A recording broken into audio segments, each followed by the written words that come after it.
마음으로 우리의 모두의 마음이 주님 앞으로 확정되었습니다 하는 이 고백을 우리 찬양으로 함께하며 나가시겠습니다.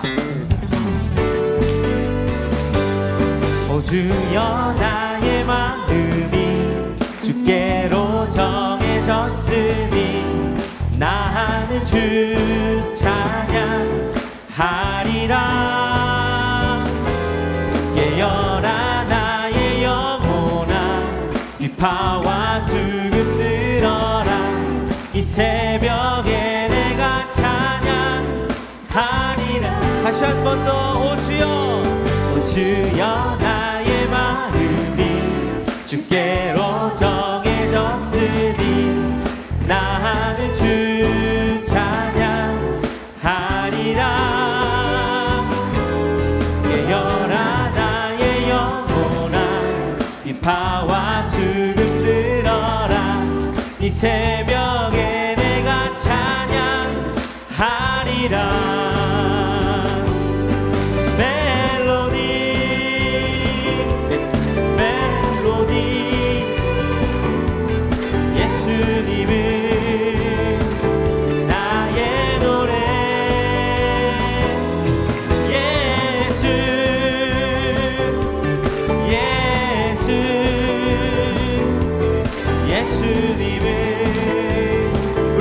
다시 한번 고백합니다. 오 주여 오 주여 나의 마음이 주께로 정해졌으니 나는 주. 우리 영혼에게 명령하시며 깨어라 나의 영혼아 깨어라 나의 영혼아 비파와 수금 들어라. 이 새벽에 내가 찬양하리라.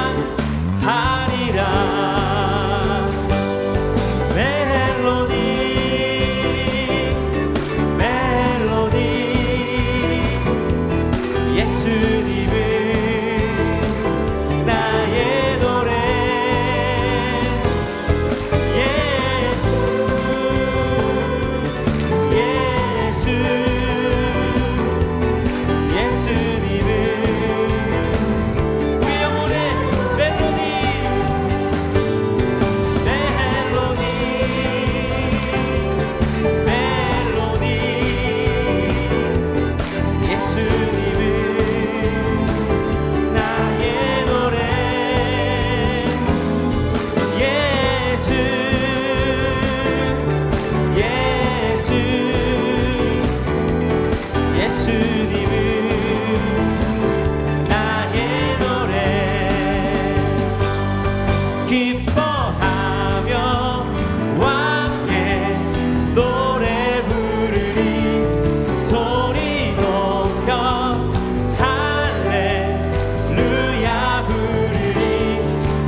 올려드리시겠습니다.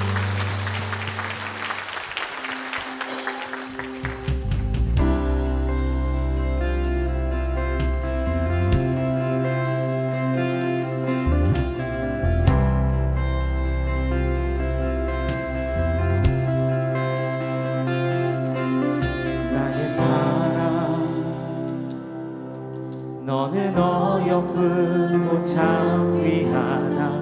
어느 보석보다 귀하다.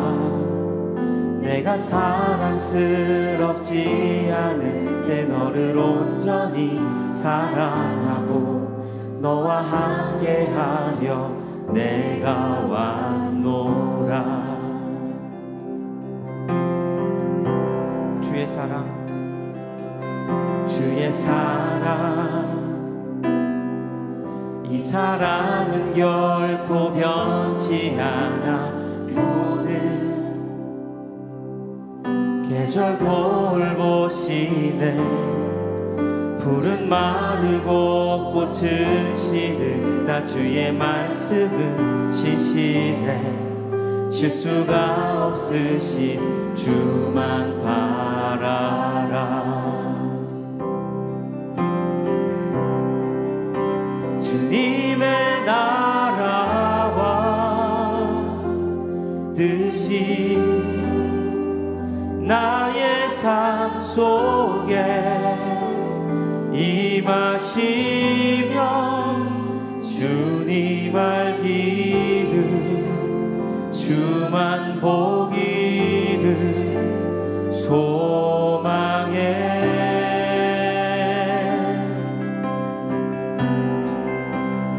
거룩히 사랑한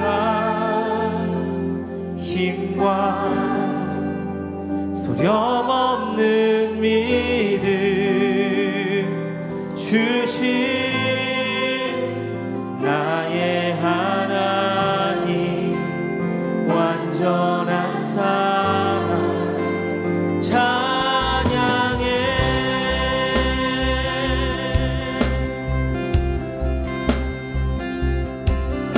하나님의 음성에 귀 기울이시며 함께 고백합니다. 나의 사랑,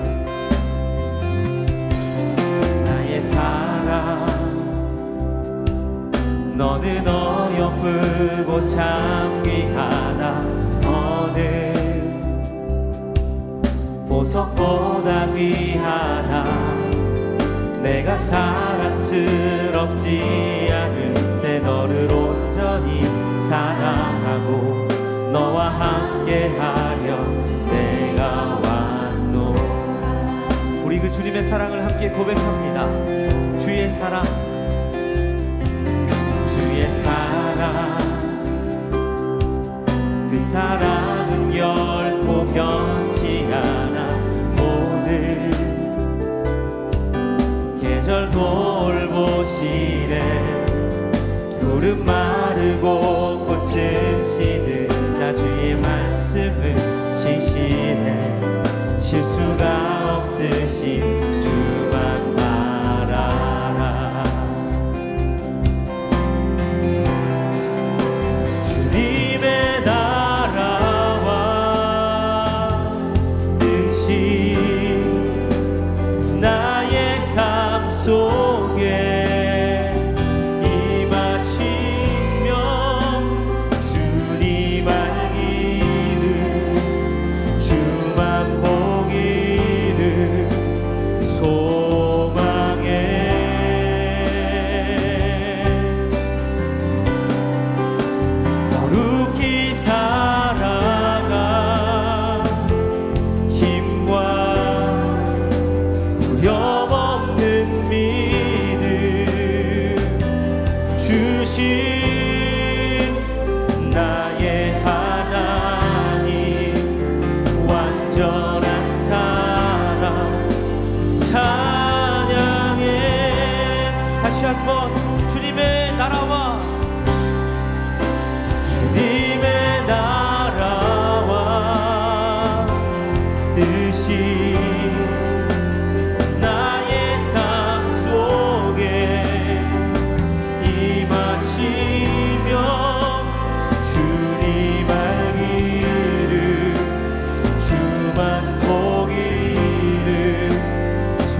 다 같이 일어나셔서 영광 속으로 하나님을 찬양하도록 하겠습니다.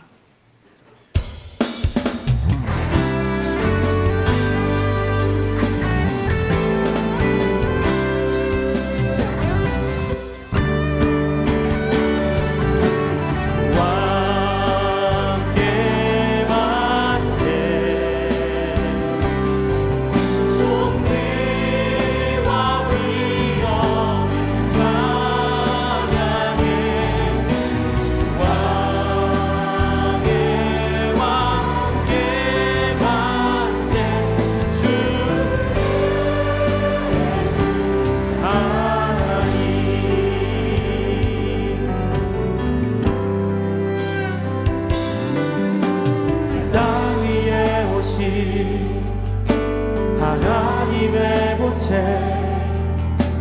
십자가에 달리사 우리 죄 사하셨네. 하나님이 그를 지극히 높여 모든 이름 위에 뛰어난 이름을 주사 우리 예수 이름 앞에 절하고 모든 입이 주를 시리네. 영광 중에 오실 주를 보리라 선포해. 왕께 만세 존귀와 위엄을 찬양해. 왕께 만세 주 예수 하나님. 사랑의 하나님 감사합니다. 한 주의 삶 주의 은총 가운데 보내게 하시고 주의 거룩한 날 맞이하여 성전에 모여 예배 드리게 하심을 감사드립니다. 이전에 올 때 빈손으로 오지 아니하고 기활염을 정성껏 준비하여 주님 앞에 드립니다. 모든 것 하나님의 것이기에 하나님께 드립니다. 구별하여 드립니다. 11조와 주정헌금으로 드리며 감사의 제목 주신 것에 감사 봉헌을 드리고 구체적인 기도 제목 가운데 하나님께 목적 봉헌을 드리오니 그 쓰여지는 곳에 하나님 나라 세워지게 하여 주옵소서. 그러나 물질이 부족하여 드리지 못한 손길들이 있습니다. 먼저 위로하여 주옵시고 그들에게도 소망이 있게 하여 주옵소서. 이 예배 가운데 성삼위 하나님 임재하심을 믿습니다. 말씀 가운데 오시는 성자 예수 그리스도 만나 우리 마음에 주의 지혜를 새기게 하여 주옵시고 우리는 기도할 수 없는 자이오나 성령께서 기도할 수 있는 능력을 주실 줄 믿사오니 이 예배 시간에 기도하여 성령과 함께 나아가는 시간이 되게 하여 주옵소서. 저희들의 찬양이 하늘의 문을 열어 오직 성부 하나님의 영광만을 보는 예배가 되게 하여 주옵소서. 죄인으로 이곳에 서 있습니다. 죄의 긍휼과 자비로 저희를 용서하여 주옵시고 깨끗게 하여 주옵소서. 그러나 육신의 질병, 마음의 상처로 눈물을 흘리며 통회하는 마음으로 주님 앞에 무릎 꿇고 있는 주의 백성들이 여기 있사오니 주여 그들 가운데 예수의 이름으로 치유를 허락하시고 그 몸속에 쓴물을 단물로 바꾸시는 여호와 라파 만나는 이 예배 시간 되게 하여 주옵소서. 세상의 걱정, 근심, 십자가 아래 내려놓고 오직 기도로 나아갑니다. 주여 그들 가운데 믿음을 주시고 구원의 역사하심이 살아계신 하나님을 통해 이루어짐을 깨닫게 하여 주옵소서. 이 모든 간구 예수 그리스도 이름으로 기도하오며 우리 사도신경으로 우리의 신앙을 고백하도록 하겠습니다. 나는 전능하신 아버지 하나님 천지의 창조주를 믿습니다. 나는 그의 유일하신 아들 우리 주 예수 그리스도를 믿습니다. 그는 성령으로 잉태되어 동정녀 마리아에게서 나시고 본디오 빌라도에게 고난을 받아 십자가에 못 박혀 죽으시고 장사된 지 사흘 만에 죽은 자 가운데서 다시 살아나셨으며 하늘에 오르시어 전능하신 아버지 하나님 우편에 앉아 계시다가 거기로부터 살아있는 자와 죽은 자를 심판하러 오십니다. 나는 성령을 믿으며 거룩한 공교회와 성도의 교제와 죄를 용서받는 것과 몸의 부활과 영생을 믿습니다. 아멘.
YD 뉴스 연동교회 소식입니다.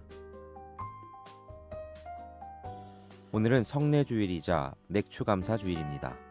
주일 예배 시간에 성찬 예식이 있으며 2부 예배 시간에 세례 및 입교식이 있습니다. 오늘 오후 예배는 장성 목사께서 설교하십니다. 장성 목사께서 김포 운양교회 담임 목사로 부임하시게 되어 사임합니다. 오후 예배 후 송별회가 오병이어의 집에서 있습니다. 재직회가 오늘 오후 4시 30분 본당에서 있습니다. 청년 단기 선교팀이 인도네시아 깔리만탄 지역에서 단기 선교 중에 있습니다. 다음 주 목요일인 11일 귀국 때까지 안전하게 다녀올 수 있도록 기도해 주시기 바랍니다. 2024년도 상반기 감사를 실시합니다. 7월 21일부터 8월 18일까지 매주일 오전 11시부터 오후 3시 가나의 집 5층 위즈덤 하우스에서 감사를 진행하오니 각 부서 회계는 2024년도 상반기 예산 집행 내역을 사무처에서 확인하여 감사자료를 작성 후 감사를 받으시기 바랍니다. 교회 창립 130주년 기념 제9회 계일문화상 송암봉사상 수상 후보를 모집합니다. 자세한 사항은 교회 홈페이지를 참조하시기 바랍니다. 성경 필사를 완료하신 성도님께서는 감수팀에게 제출해 주시기 바랍니다. 감수가 완료된 성도님들께는 순차적으로 연락드립니다. 성경 필사 오픈 클래스가 매주 수요일 오전 10시부터 드보라의 방에서 있습니다. 연동교회 주차 봉사자 모임에서 하반기 신입 봉사자를 모집합니다. 주보 9쪽을 참조해 주시기 바랍니다. 영아, 유아, 유치부 여름 성경학교가 이번 주 토요일과 주일 양일간 교회 및 가나의 집에서 있습니다. 어머니의 장례를 마치고 감사하여 박성재 집사 가정에서 오늘 점심을 전교인에게 대접합니다. 교회 및 가나의 집 주차장에 폐건전지 수거함을 설치하였습니다. 자원의 재활용 및 환경오염 방지를 위해 수거함에 버려주시기 바랍니다. 김용국 안수집사, 오수복 집사의 아들 김민중 군과 이장식 집사 유미희 권사의 딸 이희연 양의 결혼식이 13일 오후 5시 셀러벤 어썸 2층 디아이올라 홀에서 있습니다. 여러분의 많은 축하와 기도 부탁드립니다. 오늘도 은혜로운 주일 되시기 바랍니다. YD 뉴스 초저출산의 브레이크는 없는 걸까요? 지난해 연간 합계 출산율이 0.7명대로 곤두박질 쳤습니다. OECD 국가 중에서 아이 한 명도 안 낳는 유일한 국가입니다. 1970년 101만 명이던 한 해 출생아 수는 4분의 1 토막이 났습니다. 태어나는 아기가 사망자 수를 채우지 못하면서 인구 자연 감소엔 가속도가 붙었습니다. 이대로 인구 절벽을 향해 떠밀려가야 할까요? 내가 이거보다 완성도 있는 일을 내가 죽을 때까지 할 수 있을까? 그런 생각이 문득 들더라고요. 내가 한 인간을 씨앗으로 시작해서 태아로 완전한 아이를 내 뱃속에서 키워서 내보내는, 그리고 양육하여 세상에 내보내는, 이거보다 내가 완성도 있는 일을 어떤 걸 할 수 있어? 내가 아무리 연기를 잘하고 정말 기라성같이 연기를 하게 되더라도 그거보다는 쉽지 않을 것 같아. 그래요. 그래서 이건 하나님이 나한테 주신 미션이야. 또 다른 미션이야. 이건 내가 충실히 기쁘게 해내고 싶다. 그 생각이 너무 들어가지고 저의 임신을 바라보는 완전히 포인트 뷰가 완전히 바뀌었죠.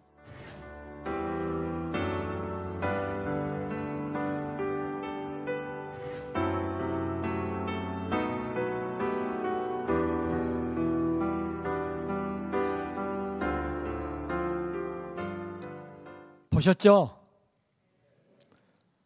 내가 죽을 때까지 살면서 아이를 낳고 돌보는 일만큼 완성도 있는 일을 할 수 있을까? 하나님이 이보다 나한테 기뻐하는 일을 시킬 수 있으실까? 이게 이한희 배우의 멘트입니다. 무슨 말씀이냐?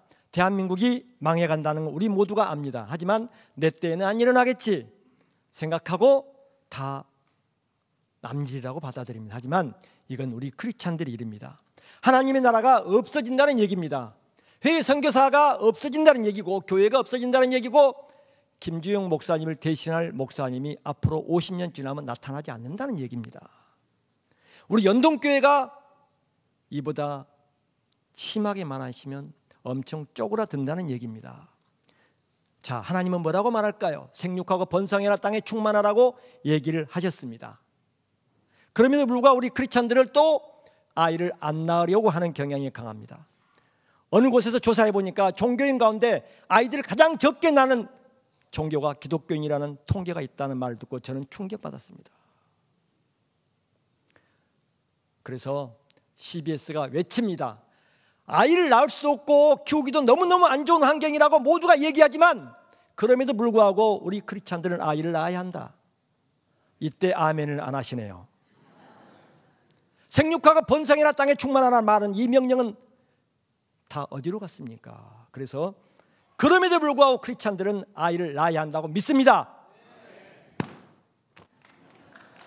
보십시오. 출산은 기쁨으로 돌보면 다 함께. 대한민국에서 이보다 중요한 일은 그 어떤 일도 없습니다. 힘주어 말합니다. 내놓고 말합니다. 아이를 낳고 아이를 돌보는 만큼 그보다 중요한 일은 단 하나도 없다. 복 받으실 겁니다. 자, 구체적으로 얘기합니다. 지금 이 순간 내 나이가 언더 50, 50이 안 됐다. 이런 분들은 오늘 밤부터 가까이 더 가까이 좀 더 가까이 가실 것을 주님의 이름으로 권면합니다.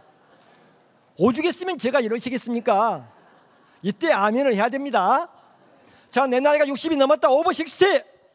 이런 분들은 괜히 밤에 헛힘 쓰지 마시고 내일 새벽부터 연동교회에 나오셔서 빡세게 이 땅을 하나님 회복시켜달라고, 소생시켜달라고, 태문을 열어달라고 기도해 주실 것을 요청합니다.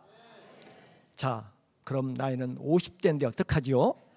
김준호 사장님, 50대야말로 할 일이 어마어마하게 있습니다.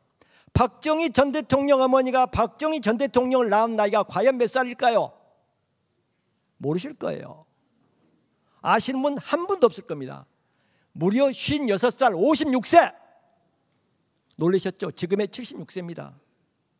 그래서 50대는 뒷짐지지 마시고 오늘 밤부터 도전하실 것을, 도전 없는 역사는 단 한 번도 일어난 적이 없습니다. 자, 그러면 제가 우리 여기 이지은 저희 CBS 자매님이 오셨는데 우리 이 젊은 자매님이 신랑을 찾습니다. 내놓고 얘기합니다. 무슨 말씀이냐? 교회끼리, 목사님들끼리, 장로님들끼리 모이셔서 만나셔서 우리 교회는 이런 청년이 있어. 누구 교회는 누가 있냐? 우리는 이런 자매들이 있어. 맺어주는 것도 주님이 원하는 일입니다. 교회끼리 그리고 노예끼리 모여서 바로 하는 일들이 이런 일들입니다. 젊은이들이 만나야 결혼할 거 아닙니까? 그래서 외칩니다. 출산은 기쁨으로 돌보면 다 함께. 시도합니다. 출산은 기쁨으로. 제가 이러면 안 내려갑니다. 자, 정식으로 합니다. 출산은 기쁨으로. 이것도 저희 CBS 이 앞에 건물, 제가 거기 출신인데 안 들려요. 더 큰 목소리로 출산은 기쁨으로. 돌보면 출산은 기쁨으로 돌보면 다 함께 전도사가 되시기를 간절히 소망합니다. 저도요, 억수로 부끄러워요.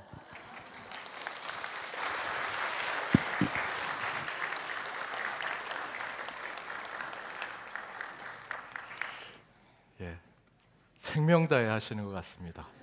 예, 반드시 우리 기독교가 저출산을 해결할 수 있는 좋은 영적인 자산의 공동체가 되기를 바랍니다. 우리 앞에서 광고해 드린 대로 우리 장성 목사님 오늘 이렇게 사임하게 되셨습니다. 김포 운양교회 담임 목사로 부임하게 되어서 오늘 이렇게 인사드립니다. 차렷 인사.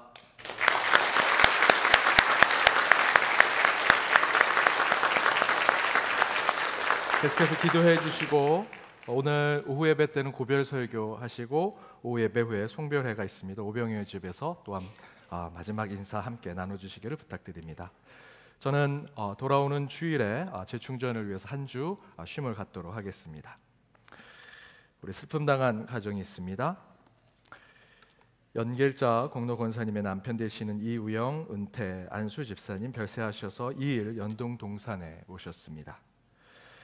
또한 우리 김형태 성도님, 김진유 성도님의 딸 이국선 성도의 또 외손녀인 김서희 양이 금요일 날 별세해서 어제 입관 예배했고요. 오늘 발인 예식 진행됐습니다. 장지는 고양시 납골 땅입니다. 우리 슬픔 당한 가정을 위해 함께 기도해 주시고 위로해 주시기를 부탁드립니다.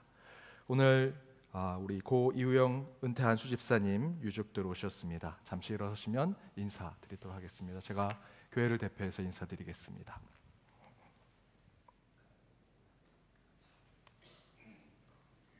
앉으셔도 되겠습니다.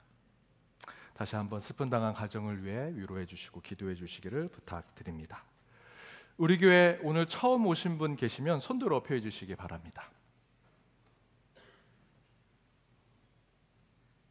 예, 없으시면 우리 CBS에서 오셨는데요. 우리 김진호 사장님 또 우리 네 분 함께 오셨는데 잠깐 일어서시면 우리 박수로 한 번 더 환영해 주시도록 하겠습니다. 예.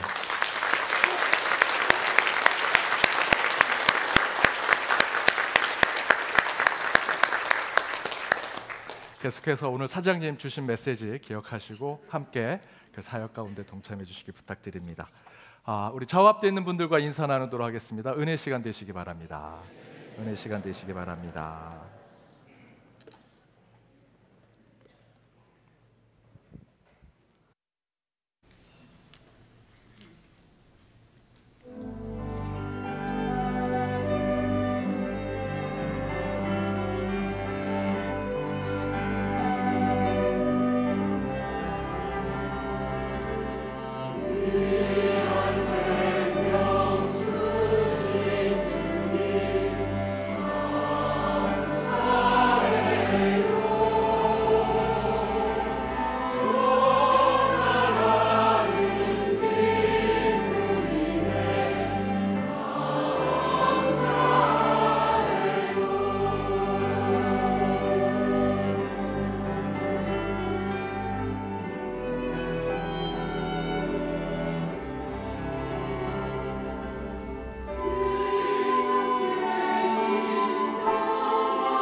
귀한 찬양 감사드립니다.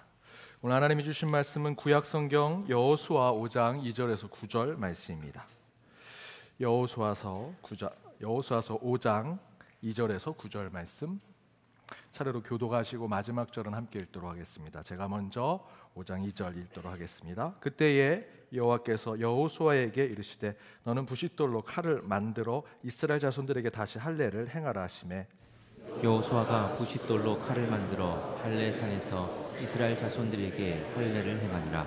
여호수아가 할례를 시행한 까닭은 이것이니 애굽에서 나온 모든 백성 중 남자 곧 모든 군사는 애굽에서 나온 후 광야길에서 죽었는데 그 나온 백성은 다 할례를 받았으나 다만 애굽에서 나온 후 광야길에서 난 자는 할례를 받지 못하였음이라.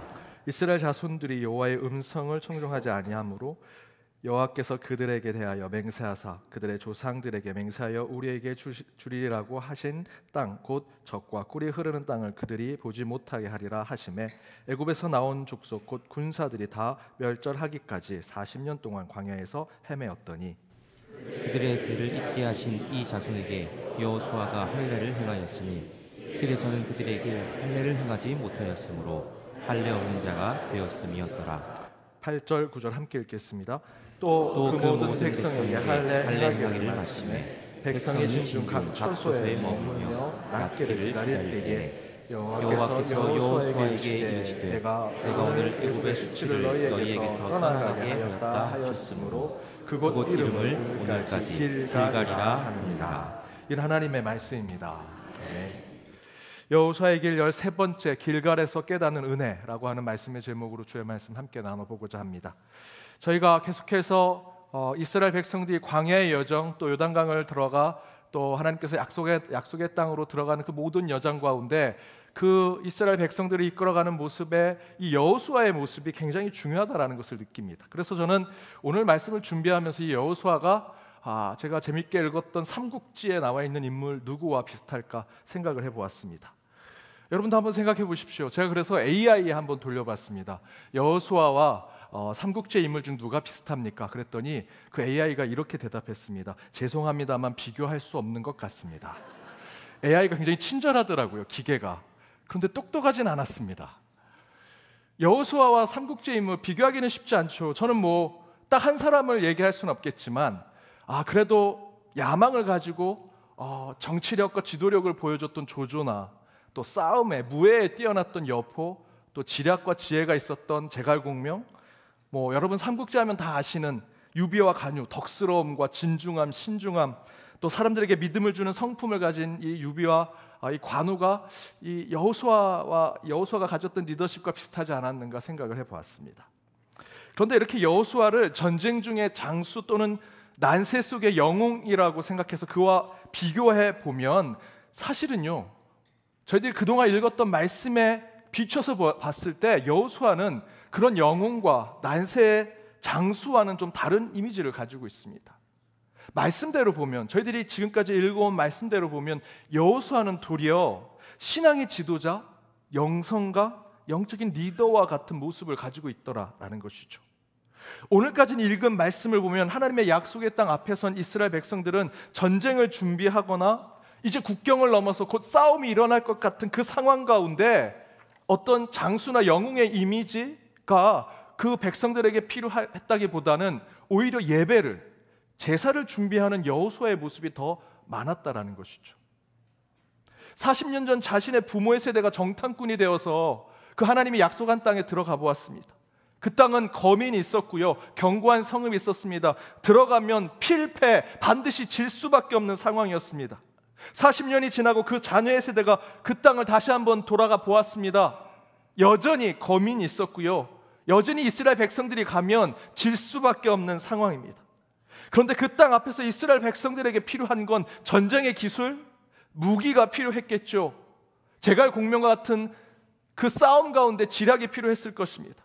그런데 하나님이 저와 여러분이 계속해서 3개월 동안 읽어온 여호수아의 말씀 속에 보면 전쟁의 기술, 싸움의 능력을 가르쳐주지 않으십니다.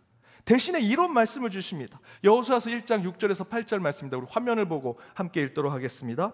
내가 그들의 조상에게 맹세하여 그들에게 주리라 한 땅을 이 백성에게 차지하게 하리라. 오직 강하고 극히 담대하여 나의 종 모세가 내게 명령한 그 율법을 다 지켜 행하고 내 입에서 떠나지 말게 하며 주야로 그것을 묵상하여 그 안에 기록된 대로 다 지켜 행하라. 그리하면 내 길이 평탄하게 될 것이며 내가 형통하리라. 칼을 쥐어줄 줄 알았는데 어떻게 전쟁에서 승리할 수 있는지 그 방법, 전쟁에 행군할 때 어떤 부대가 가장 앞에 서야 할지 이런 것을 알려주실 줄 알았는데 그렇게 하지 않더라는 것이죠. 뭐라고 얘기합니까? 내게 명령한 율법을 지켜 행하라. 그것을 내 입에 떠나지 말게 하라. 주야로 묵상하라. 그것을 지켜 다 행하라 라고 말씀하고 계십니다. 그리고 그 이후에 말씀하신 하나님의 명령도요, 같은 선상에 있습니다. 여호수아 1장 11절, 제가 지난 몇 달 전에 말씀을 전했던 것처럼 무기와 창을 준비해라, 칼을 준비해라 하실 줄 알았는데 뭐라고 하십니까? 양식을 준비해라 말씀하셨죠. 또한 전쟁이 곧 치러질지도 모르는 그 급박한 상황 속에서 여호수아는 하나님의 말씀을 대신 전하는데 이렇게 얘기합니다. 너희는 자신을 성결케 하라. 하나님께서 기이한 일을 행하실 것이다. 무장하라. 칼의 기술을 배워라 라고 얘기하지 않으시고요, 성결하라, 거룩하라 라고 말씀하시더라는 것입니다. 아직 물이 콸콸 흐르는 요단 강물에 건장한 군사들을 앞에 세우는 것이 맞는데 저와 여러분이 함께 말씀을 나눈 것에는 누가 가장 앞에 섰습니까? 언약궤를 어깨에 맨 제사장들이 아직 흘러가는 물 위에 발을 담그고 그 요단강을 건너기 시작했습니다. 그리고 요단강을 건너 약속의 땅에 들어가 아직 긴장과 불안이 가득한 상황 속에서 하나님은 그의 백성들 가장 앞에 누구를 세우셨습니까? 그 땅에, 하나님이 약속하신 그 땅을 이미 분배받은 요단 동편의 루벤, 갓, 므낫세 반지파, 그들은 싸울 의지가 없습니다. 이미 땅을 다 분배받았거든요. 그런데 하나님이 그 세 지파를 앞에 세워서 싸움에 앞장서게 하셨습니다. 그 이유는요, 다른 거 아닙니다. 그들의 전쟁은요, 땅 따먹게 하는 경쟁과 전쟁이 아니고요, 하나님의 거룩한 소명의 전쟁임을 깨닫게 하기 위함입니다. 전혀 혜택과 이득이 없음에도 불구하고, 이미 땅을 다 분배받았음에도 불구하고 하나님께서 그 세 지파를 앞에 세우고 너희들은 공동 운명체이다, 너희들은 함께하는 공동의 사명감을 가진 자들이다 라는 것을 깨닫게 하기 위해서 공동체를 향한 거룩한 공공성의 책임감을 그 세 지파를 통해서 보여주시지요. 이런 일련의 모습은요, 앞에 말씀드렸던 것처럼 땅을 점령하기 위한 전쟁의 준비라기보다는 거룩한 신앙적 의식을 준비하는 것처럼 보입니다. 이 주제가 오늘 본문에도 똑같이 연속돼서 반복됩니다. 그런데 오늘 본문은요, 이런 전쟁의 긴장감이 엄숙해 오는 상황 속에 하나님은 더욱더 이해와 납득이 되지 않은 것을 명령하시지요. 이스라엘 자손들에게 무엇을 얘기합니까? 할례를 받으라 라고 얘기하십니다. 이때까지는 아직 이스라엘 백성들이 유대인 하면 율법이라고 하는 등식이 성립되지 않았을 때입니다. 아직 율법이 그렇게 강하게 이스라엘 백성들에게 차지하고 있지 않을 때였습니다. 그럼에도 불구하고 하나님이 반드시 할례를 받아라 명령하십니다. 하나님께서 할례를 행하라는 것은 전쟁을 앞둔 이스라엘 백성들에게는 전혀 납득과 이해가 되지 않는 일이지요. 군사적인 입장에서 보면 할례를 받으면 안 됩니다. 지금 적군이 눈앞에 있는데 그들이 할례를 받으면요, 그것은 지겠다, 항복하겠다라는 뜻과 같은 것이죠. 더 힘을 내 칼을 쥐고 창을 쥐고 전쟁을 준비하게 해야 되는데 하나님은 지금 할례를 받다 명령하십니다. 그리고 오늘 본문에서는 이런 표현까지 나옵니다. 할례를 받고 회복될 때까지 너희 처소에 머물러 낫기까지 기다려라. 이 얘기는 뭡니까? 쳐들어오십시오, 우리가 져드리겠습니다 라고 하는 것입니다. 도저히 이해와 납득이 되지 않은 하나님의 명령이 있습니다. 이러한 상황들을 똑같이 겪었던 엘리야가 있습니다. 그런데 이 엘리야에 대한 바울의 해석이 재밌습니다. 여러분 아시는 것처럼 엘리야가 갈멜살에서 그 우상 숭배자들과 기우제를 하는 비가 내리는 제사를 드리면서 대결을 하지요. 살아계신 참 신이신 하나님이 이 땅의 우상, 그저 돌멩이에 불과한 그 우상과 이 땅에 내려오셔서 대결을 하셨습니다. 당연히 여호와 하나님께서 승리하셔서 그 가운데 하나님이 허락하시는 비를 보게 되지요.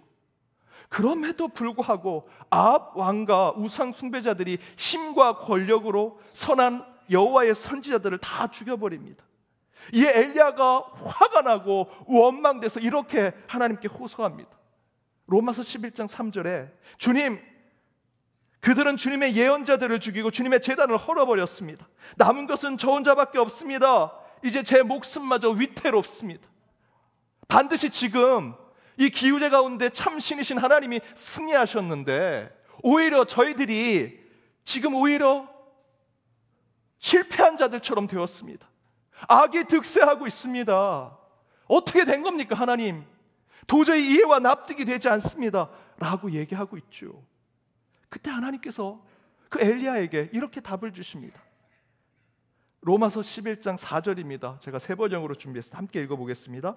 그런데 하나님께서는 그에게 어떻게 대답하셨습니까? 내가 바알에게 무릎 꿇지 않는 사람 7,000명을 내 앞에 남겨두었다 하셨습니다. 엘리야 입장에서는요, 이해가 되지 않습니다. 분명히 비가 내리는 제사 가운데 살아계신 하나님께서 승리하셨는데 그것을 따르는 여호와의 선지자들을 다 죽게 남겨두셨습니다. 이제 엘리야 자기밖에 남지 않았다고 생각하는데 하나님이 뭐라고 말씀하십니까? 너 말고 7,000명을 내가 준비해 두었다. 이 말씀을요, 바울은요 이렇게 해석합니다. 로마서 11장 5절에서 6절 우리 함께 읽어보겠습니다. 그런즉 이와 같이 지금도 은혜로 택하심을 따라 남은 자들이 있느니라. 만일 은혜로 된 것이 행위로 말미암지 않음이니 그렇지 않으면 은혜가 은혜되지 못하느니라. 은혜를 얘기하더라는 것이죠. 이해가 되지 않고 납득이 되지 않은 일들 가운데 하나님께서 섭리하시고 역사하신 일 가운데 그 가운데 저와 여러분이 깨닫게 되는 것이 은혜라고 바울은 얘기합니다. 도무지 이해가 되지 않은 상황 가운데 저희들이 생각하지 못했던 일들을 하나님께서 이루시는 모습을 보고 저와 여러분이 고백해야 하는 것은 바울이 이야기한 대로 은혜다라고 얘기해야 된다는 것이죠. 바로 6절 가운데 바울이 만일 은혜로 된 것이라면 행위로 이루어질 수 없다라고 얘기하는 말은 무슨 이야기입니까? 은혜는요, 어떤 인간의 의지와 노력과 수고, 어떠한 여지와 가능성으로 되는 것이 아니다라는 것입니다. 아까 사장님께서 우리의 수고를 얘기하셨는데요, 하나님이 역사하지 않으면 이 땅의 저출산은 해결되지 않습니다. 그래서 우리 교회가 나서야 됩니다. 단순한 것으로 돼서는 안 됩니다. 은혜는 전적으로 하나님이 이루시는 것을 인정하는 것, 하나님의 개입을 100% 수용하는 것을 얘기합니다. 단 1%도, 0.1%도, 0.0001%도 우리 인간의 여지와 가능성을 인정하지 않는 것, 동의하지 않는 것, 오직 하나님의 역사심만 있는 것. 그 관점으로 하나님께서 이스라엘 백성들을 약속의 땅 앞에서까지 이끌고 나오신 그 내용들을 쭉 살펴보면요, 하나님은 철저하게 이스라엘 백성들이 그 삼국지에 나오는 조조와 같은, 여포와 같은, 제갈 공명과 같은 여호수아 때문에 저희들이 이곳까지 왔습니다라는 생각을 모두 잊어버리게 하십니다. 또한 이스라엘 백성들 자신들이 우리는 똘똘 뭉쳐있는 공동체야, 하나님이 우리를 선택하신 공동체야 라고 하는 그러한 공동체성을 가지고 우리가 여기까지 왔어 라고 하는 생각 또한 모두 내려놓게 하시지요. 그리고 자기들이 가진 지식과 판단, 선택과 결과 때문에 우리가 이 약속의 땅까지, 요단강을 건너 여기까지 온 것이야 라고 하는 생각을 철저하게 내려놓고 포기하게 하기 위해서 하나님은 오늘 본문에서까지 도저히 이해와 납득이 되지 않은 일들을 명령하시더라는 것입니다. 혹시 여러분 기도하는 중에 도저히 이해가 되지 않고 납득이 되지 않은 하나님의 음성을 들으셨다면 그 가운데 하나님이 여러분에게 은혜를 주시려고 하시는 겁니다. 이스라엘 백성들이 길갈에 와서 자신들이 걸어왔던 것을 돌아보니 우리가 어떻게 여기까지 왔지? 하나님께서 여기까지 이끌어 주셨구나 라는 은혜를 고백하고자 한다면 그들이 겪었던 모든 과정 속에, 모든 장애 앞에 그것을 뛰어넘고 극복하게 해주신 분은 하나님이시다, 모든 것이 하나님의 섭리, 하나님의 정권적인 도움으로 이루어졌다 고백할 때 우리가 은혜를 체험할 수 있는 것이죠. 그러기 위해서는 이스라엘 백성들은 전쟁 앞에서도요, 전쟁 준비가 아니라 말씀을 붙들었던 것입니다. 풍랑을 만났을 때도 풍랑에 맞설 싸울 준비를 하는 것이 아니라 주님 뜻대로 살기로 순종의 삶을 보여줄 때 하나님은 그 모든 것을 오직 하나님의 능력으로 행하게 하심으로 우리에게 은혜를 고백하고 기도하게 만들어 주시는 것이죠. 오늘 본문을 보면 언제 어디서 가나안 땅의 백성들이 이스라엘 백성들을 쳐들어올지 모르는 상황들이 계속해서 반복됩니다. 물론 그들이 친구가 될 수도 있고 원수도 될 수 있습니다. 아무도 모르죠. 그 긴장과 두려움 속에 하나님은 그들에게 명령하십니다. 부싯돌로 할례를 행하라. 더욱더 이해가 되지 않는 것은 할례 후에 각 처소에서 너희들 낫기까지 기다리고 있으라. 지금 이 적군이 대적이 눈앞에 와 있는데 언제 우리를 쳐들어올지 모르는데 할례를 하고 쉬고 있으라. 도저히 이해가 되지 않습니다. 그래서 이스라엘 백성들이 하나님 이 명령만큼은 저희들이 따를 수 없습니다. 순종할 수 없습니다. 이번만큼은 칼을 쥐고 창을 쥐고 여리고 성으로 이 가나안 땅으로 들어가겠습니다 라고 했을 때 정말 그들이 가나안 땅을 점령할 수 있었을까요? 아닙니다. 하나님께 붙들림 받은 저와 여러분 같은 그리스도인들은요, 전쟁 준비 전에 하나님의 말씀을 지키고 순종하는 것이 필요하다라는 것입니다. 여호수아 1장 7절 말씀에 보면 좌로나 우로나 치우치지 말라는 말씀이 있습니다. 이 말씀이 중도를 지켜라, 중심을 지켜라, 좋은 말씀이 같지만 더 정확하게는요, 좌의 편도 되지 말고 우의 편도 되지 말라라는 뜻으로 저는 생각합니다. 반대로 얘기하면요, 좌의 것도 포기해야 되고 우의 것도 포기해야 된다. 제가 지금 손가락을 거꾸로 이쪽을 좌로 그러고 이쪽으로 우로. 목사님 이거 잘하셔야 됩니다. 이거 잘못하면 안 됩니다. 제가 위임 목사로서 저는 이 말씀을 제 목회에 철칙으로 붙들고 좌로나 우로나 치우치지 아니하고 항상 중심을 지키는 그런 목회를 하려고 노력합니다. 그런데 제가 한쪽에 치우치면 그쪽에 있는 분들에게 든든한 지원을 받을 수 있습니다. 이쪽으로 가면 그분들이 목사님 끝까지 우리가 지켜줄게요, 저희 목사님을 꼭 보호해줄게요 라고 해서 든든한 우군을 가질 수 있습니다. 그럼에도 불구하고 저는 여호수아서 1장 7절 말씀 좌로나 우로나 치우치지 않겠다라는 말씀을 지키고자 합니다. 제가 이런 말을 하니까 일부 성도님들은 좌파에 있는 분들이 제게 목사님 우파죠? 우파에 있는 분들이 제게 목사님 좌파죠? 라고 얘기하십니다. 제가 무슨 파인지 여러분 뭐가 그렇게 중요하십니까? 여호수아에게 좌로나 우로나 치우치지 말라는 것은요, 양쪽에 치우치지 않았기 때문에 양쪽으로부터 응원을 받고 지지를 받는다는 것이 아니고요, 거꾸로입니다. 중심을 지키고 좌로나 우로나 치우치지 않으면 이쪽에서도 비난받고 저쪽에서도 욕을 먹는 것을 이야기하는 것입니다. 다 포기하는 것. 그런데 하나님께서 이 여호수아 1장 7절의 말씀을 통해서 좌로나 우로나 치우치지 않을 때 양쪽으로부터 다 비난을 받고 욕을 먹을지라도 내가 너를 지켜주겠다라는 것이 여호수아 1장 7절의 은혜의 말씀이죠. 태초에 하나님이 동그란 돌멩이를 여러분 창조하셨다라고 생각하십니까? 저는 아니라고 생각합니다. 처음엔 하나님이 동그란 자갈, 동그란 돌멩이는 만들지 않으시고요, 큰 바위나 이런 큰 돌을 만드셨다고 생각합니다. 하나님이 그 바위라는 각지고 삐쭉빼쭉 큰 덩어리와 같은 돌멩이를 만들었을 때 그것이 시간과 세월의 시간을 통해서 부딪히고 깎여지고 다듬어지면서 동그란 모양의 돌들이 세상에 만들어지는 것이지요. 무슨 얘기를 하는 것이냐? 여러분, 동그라면 굴러가는 존재가 되죠. 여러분, 굴러가는 존재는요, 누군가 타인이나 상대방을 통해서 동그랗게 지음받은 존재라는 것입니다. 이 땅에 동그란 것은요, 누군가가 만든 것입니다. 스스로 동그랗게 될 수 없습니다. 그 자기의 모양, 자기의 모습, 자기의 뜻을 내려놓고 포기하니 둥글둥글한 모나지 않는 모양이 되더라는 것이죠. 그런데 바로 그런 모습이 이스라엘 백성들의 출애굽에서부터 가나안 땅에 이를 때까지 그들의 삶을, 그들의 여정을 쭉 회상해 보니 그 여정이 그 각지고 모났던 돌멩이가 둥글둥글한 돌멩이로 바뀌는 여정이었더라라는 것입니다. 모나고 각지고 삐쭉빼쭉한 연마되지 않은 돌멩이처럼 이스라엘 백성들이 40년 광야의 여정을 통해 이 모난 것이 연마되고 깨어지고 떨어져 나가면서 각진 곳 하나 없이 동그란 돌멩이가 되어 굴러갈 수 있는 존재로 이제 요단 강가 앞에 쓴 것입니다. 여러분, 이게 은혜라는 거예요. 오늘 할례 받은 곳을 오늘 성경에서 뭐라고 하십니까? 9절에 길갈이라고 하죠. 길갈의 뜻이 뭔지 아십니까? 굴러간다 라는 뜻입니다. 이스라엘 백성들이 그 여정 가운데 처음 나올 때는요, 모나고 각지고요, 굴러갈 수 없습니다. 그런데 그것이 연마되고 깎여지고 다듬어지니 굴러갈 존재가 되다. 마지막 길갈이라고 하는 그 굴러간다라는 뜻의 지역에서 그들이 할례를 받음으로써 마지막까지 하나님의 명령에 순종할 때 하나님께서 그들을 이끌어 주신다라는 은혜를 깨닫게 하는 것이 바로 오늘 이 길갈의 말씀입니다.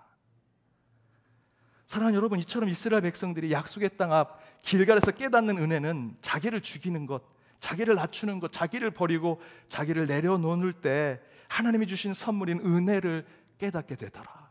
그것이 길갈이라고 하는 굴러간다는 의미의 그 지역에서 하나님께서 역사하십니다. 모나고 각진 인생을 사는 저와 여러분, 그렇게 내가 가진 삐죽한 끝으로 무엇인가 잘라보고 누구를 찔러보고 새롭게 무엇인가 만들려고 저희들이 시도할 수 있죠. 여러분 뭔가 해내셨습니까? 여러분의 그 각지고 모난 여러분의 그 한쪽의 성격과 삶으로 무엇인가 새롭게 만들고 찔러보고 새로운 것들을 만들려고 노력했는데 이뤄내셨습니까? 아니죠.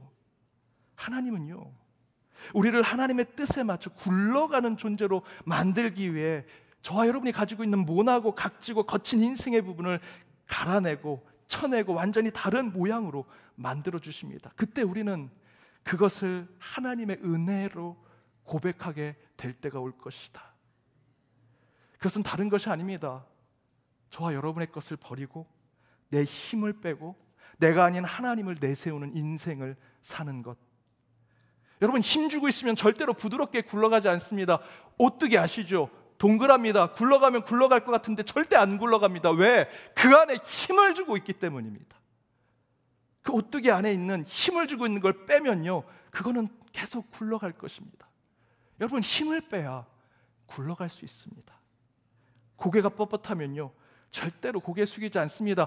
옆에 있는 여러분의 신앙의 동료들한테 고개 숙이지 않으면요, 하나님께 고개 숙이는 것 다 위선입니다.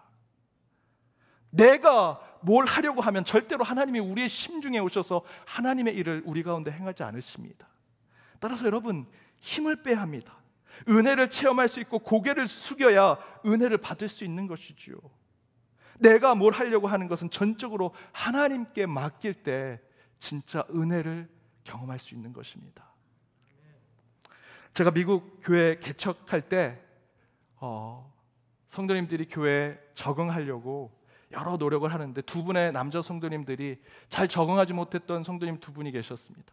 근데 두 분이 모여서 식사를 하시는데 거기에 제가 살짝 앉아서 얘기를 듣는데 두 분이 주중에 테니스 치자고 약속을 잡으시더라고요. 제가 그분들이 우리 교회 잘 정착하고 또 신앙생활 잘할 수 있도록 이분들에게 좀 친해져야겠다 생각해서 두 분들이 얘기하시는데, 집사님 저도 테니스 쳐요. 언제 어떻게 치실 거예요? 전 새벽기도 끝나고 시간이 나는데 새벽기도 들으시고 치시는 거 어떠시겠어요? 그렇게 하시겠다는 거예요. 그래서 제가 두 분 새벽기도 전도했습니다. 그리고 새벽기도 끝나고 저는 그분들과 테니스 치러 갔는데, 제가 테니스를 잘 쳤냐? 저는 그 전까지 테니스 라켓을 잡아본 적이 없습니다. 그냥 갔습니다. 그분들 잘 적응하고 그분들 신앙생활 잘하게 하기 위해서 정말 마음의 의욕이 앞서서 그냥 갔습니다. 테니스 좀 칠 줄 아세요? 저 오늘 라켓 처음 잡아봤습니다. 그러면서 왜 테니스 치자고 했냐고. 그래서 그분들이 저를 레슨 해주기 시작했습니다. 그때 제가 제일 많이 들었던 말이 뭔지 아십니까? 목사님은 그렇게 설교 때 교회에서는 겸손하라, 고개 숙여라, 힘 빼라 그러면서 지금 테니스 칠 때 보면 힘이 제일 많이 들어갔어. 목사님 힘 빼야 돼. 교회에서나 목사님이지 테니스장에서는 학생이야 라고 하는 말을 제일 많이 들었습니다. 여러분, 목사가 말로만 교만하지 마라, 겸손하라 하면서 정작 제 인생을 돌아보니 너무 힘을 주고 살았다라는 것을 생각하게 되었습니다. 여러분, 테니스 칠 때 힘을 빼고 치라는 것은요, 테니스 라켓에 줄이 있잖아요. 거기에 공을 맞춰서 넘기는 건데, 힘을 주면요, 내가 그 공을 때리려고 합니다. 공을 내가 치려고 합니다. 내가 저기에다 넘겨야지 하고 공을 치려고 합니다. 그러면 희한하게요, 제가 생각한 건 공이 저기로 가야 되는데 하늘로 올라갑니다. 다른 데로 날아갑니다. 내가 공을 치고 내가 공을 넘기려고 하면 절대 안 되고요. 공이 라켓에 맞아서 자연스럽게 넘어가도록 만드는 것, 그것이 힘을 빼는 것입니다. 내 의지를 빼는 것. 지금 살짝 미소를 짓는 분들은 다 테니스를 치시는 분들입니다. 여러분, 이 진리는요, 운동에만 적용되는 게 아니고요, 우리 인생, 우리 신앙에도 똑같이 적용될 수 있습니다. 우리도 힘을 빼지 않으면 절대로 우리를 이끄시는 하나님의 뜻대로 살아갈 수 없습니다. 나를 버리지 않으면 성령께서 우리 안에 선하시고 착하신 일을 절대 하실 수 없습니다. 내가 나를 포기하지 않으면 주님이 나를 이끄시고 주관할 자리가 우리 안에 비워질 수 없습니다. 따라서 여러분, 힘을 빼시고 여러분의 의지와 생각, 내 힘과 내 능력을 내려놓으시고 포기하십시오. 포기하지 못하면 은혜를 체험할 수 없습니다. 그때 하나님은 친히 여러분 앞에 모든 것을 순종했던 이스라엘 백성들에게 굴러가게 하는 은혜를 주셨던 것처럼 저와 여러분에도 분명히 그 길갈의 은혜를 허락해 주시리라 믿습니다. 그 은혜 하나님이 오늘도 또 내일도 여러분과 함께 하시어 오늘의 말씀의 길갈처럼 어디든 형통히 굴러가는 은혜가 여러분 가운데 충만하게 임하길 주님의 이름으로 축복합니다. 기도하시겠습니다. 말씀으로 원한 우리의 삶을 연마해 주시고 다듬어 주신 하나님, 오늘 선포된 말씀을 품고 담대히 세상으로 나아갑니다. 오늘 주신 말씀으로 결단하오니 주여, 우리 안에 여전히 남은 죄인의 판단과 세상의 힘을 믿는 속된 마음, 내 안에 무엇인가 해낼 수 있다는 교만한 생각을 버리고 포기하여 오직 전적으로 하나님의 능력과 성령의 이끄심을 받아 은혜의 삶을 살아가는 저희들이 되게 하여 주옵소서. 모나고 각지며 거친 우리의 인생의 모양을 오직 주의 보혈과 십자가, 말씀과 성령으로 쳐내고 다듬어 주가 부르신 곳이라면 어디든 굴러가는 길갈과 같은 신앙의 삶을 살아내 끝내는 모든 것이 은혜임을 고백하는 저희들이 되게 하여 주옵소서. 이 모든 간구 예수 그리스도의 이름으로 기도드립니다. 아멘.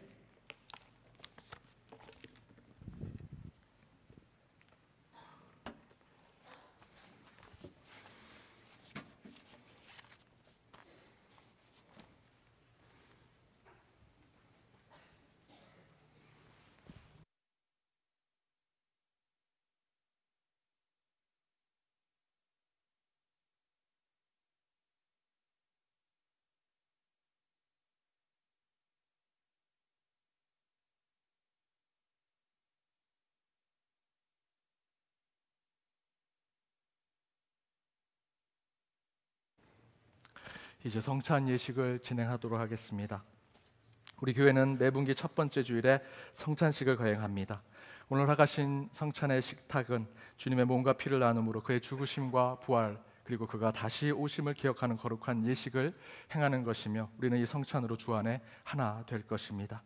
오늘 예식은 교회법에 따라 세례교인, 유아 세례교인, 아동 세례교인, 또한 우리 교회를 출석하지 않으시고 다른 교회 분이시라도 세례교인이면 모두 함께 참여하실 수 있습니다. 여기 예수님께서 우리에게 주신 베푸신 사랑의 식탁이 준비되어 있습니다. 예수께서 성찬을 위해 말씀하십니다. 주 예수께서 잡히시던 밤에 떡을 가지사 축사하시고 떼어 이르시되, 이것은 너희를 위하는 내 몸이니 이것을 행하여 나를 기념하라 하시고, 식후에 또한 그와 같이 잔을 가지시고 이르시되, 이 잔은 내 피로 세운 새 언약이니 이것을 행하여 마실 때마다 나를 기념하라. 이 시간 주님이 저희를 초대하십니다. 우리 모두 그 주님께로 나아가길 바랍니다. 이제 주님께서 베푸신 양식을 먹기 전 다 같이 주님이 가르쳐 주신 기도를 찬양으로 함께 나누도록 하겠습니다.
주님께서 말씀하십니다. 이것은 너희를 위하는 생명의 떡이니라. 또한 주님께서 말씀하십니다. 이것은 너희를 위하는 생명의 잔이니라. 예수님의 몸과 피에 참여한 우리 모두는 주님이 친히 주신 이 떡과 잔을 함께 나눠 먹음으로써 한 몸, 한 가족, 한 교회가 될 것입니다. 이 성찬과 함께 나눠 먹고 마시어 예수 그리스도의 삶에 동참하는 저희 모두가 되기를 주님의 이름으로 축복합니다.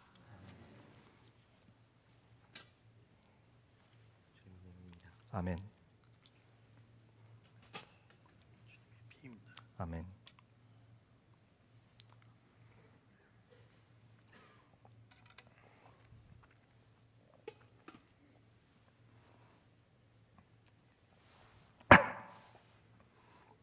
주님의 몸입니다. 주님의 몸입니다.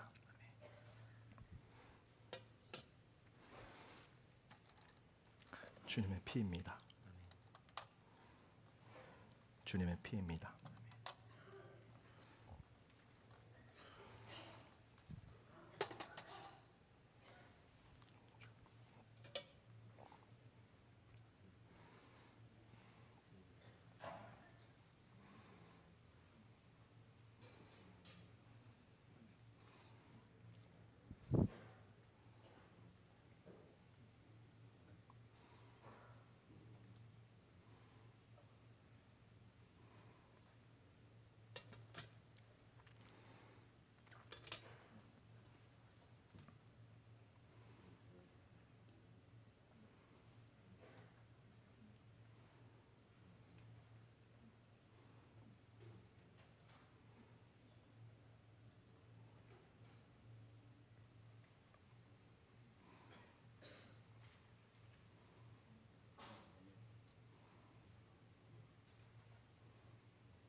떡을 받으신 분은 개인적으로 짧게 기도하시고 바로 잡수시면 되겠습니다.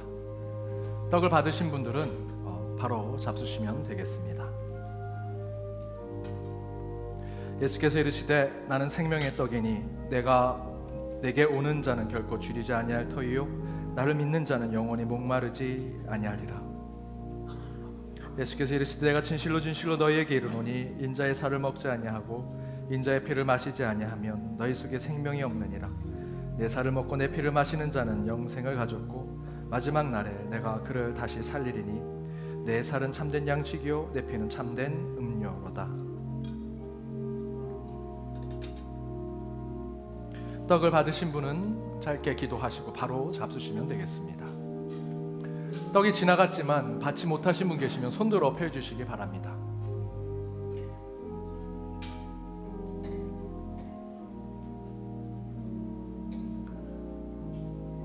떡을 받으시면 바로 잡수시면 되겠습니다. 떡이 지나갔지만 받지 못하신 분 계시면 손들어 펴주시기 바랍니다.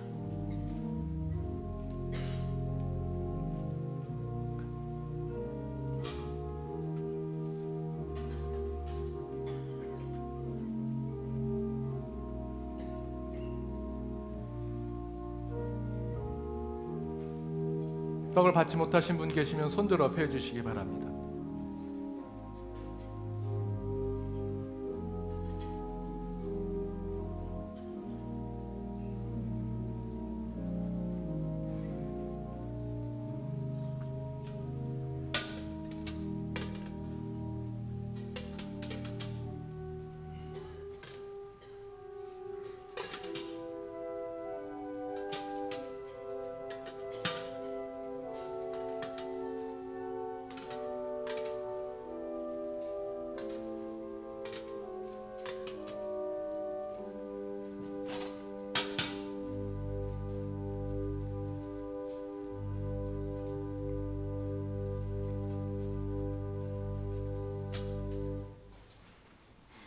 잔을 받으시면 기도하시고 바로 잡수시면 되겠습니다.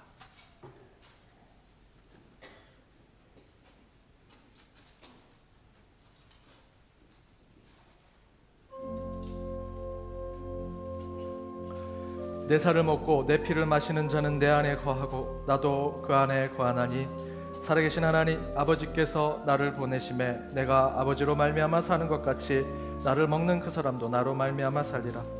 이것은 하늘에서 내려온 떡이니 조상들이 먹고도 죽은 그것과 같지 아니하여 이 떡을 먹는 자는 영원히 살리라. 우리가 축복하는 바 축복의 잔은 그리스도의 피에 참여함이 아니며 우리가 떼는 떡은 그리스도의 몸에 참여함이 아니냐.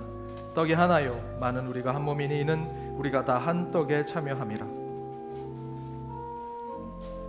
너희가 알거니와 너희 조상이 물려준 헛된 행실에서 대속함을 받은 것은 은이나 금같이 없어질 것으로 된 것이 아니요 오직 흠없고 점없는 어린 양 같은 그리스도인 보배로운 피로 된 것이니라.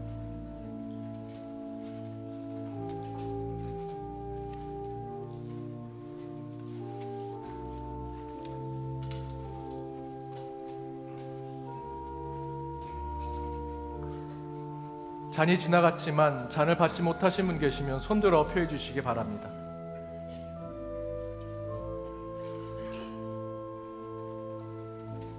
잔을 받으시고 바로 잡수시면 되겠습니다. 잔이 지나갔지만 잔을 받지 못하신 분 계시면 손들어 펴해 주시기 바랍니다.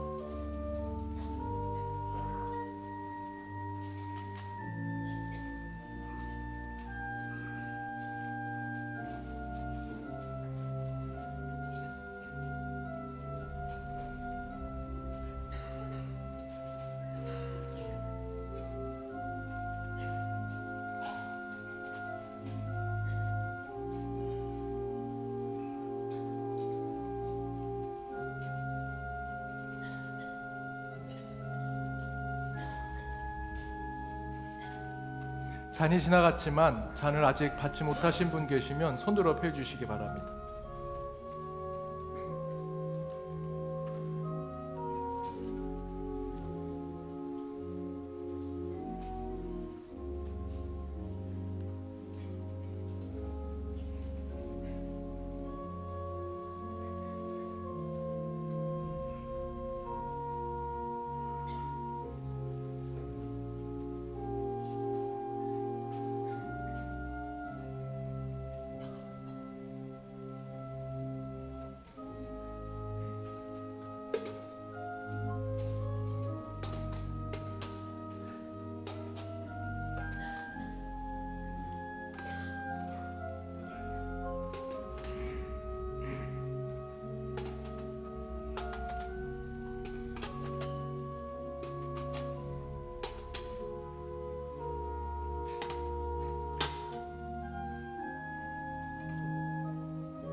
제가 기도하겠습니다. 은혜와 진리이신 우리 주 하나님, 이 시간 주의 생명의 떡과 구원의 잔으로 나누게 하시고 말씀으로 우리에게 걸어오신 예수 그리스도와 한 몸 되게 하여 주심을 감사드립니다.